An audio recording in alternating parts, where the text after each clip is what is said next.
జై శ్రీరామ్. ఇప్పుడు మనం రాముల వారి జాతకాన్ని గమనిద్దాం.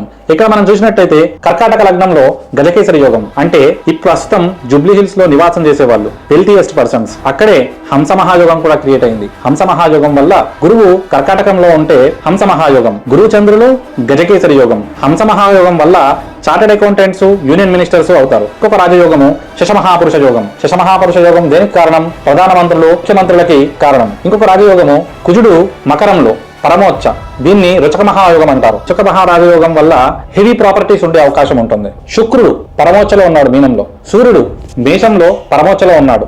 ఇన్ని గ్రహాలు పరమోచ్చలో ఉండి ఇన్ని రాజయోగాలు ఉండి కూడా రాముల వారు వనవాసానికి కారణం బ్రాహ్మణ శాపం. బ్రాహ్మణ శాపాన్ని సూచిస్తున్నది గ్రహాలు ఏంటి? కుజశనుల దృష్టుల కారణంగా బ్రాహ్మణ శాపం అనేది మనకి సూచిస్తుంది. మనము హిస్టరీలో చూస్తే దశరథ మహారాజు బ్రాహ్మణ కుమారుడిని చంపడం వల్ల బ్రాహ్మణుడు కుమారుడికి వాళ్ళ తల్లిదండ్రులకి వియోగం జరుగుతుంది. దాని కారణంగా వాళ్ళ తండ్రి శాపం పెట్టడం వల్ల దశరథ మహారాజుకి రాముల వారికి వియోగం కలుగుతుంది. అదే మన వనవాసం. ఈ వనవాసం బ్రాహ్మణ శాపం వల్ల వచ్చింది కాబట్టి దీని నివారణకి రామేశ్వరంలో శ్రీరాముడు వ్రతమాచరించి లంకేశ్వరునితో యుద్ధం చేసి గెలిచి అయోధ్యకు వస్తాడు. ఇదే మన రామాయణం మనకు తెలుపుతుంది. అందుకనే మనందరం రాముల వారి కోసం బోలో సియావర రామచంద్రకి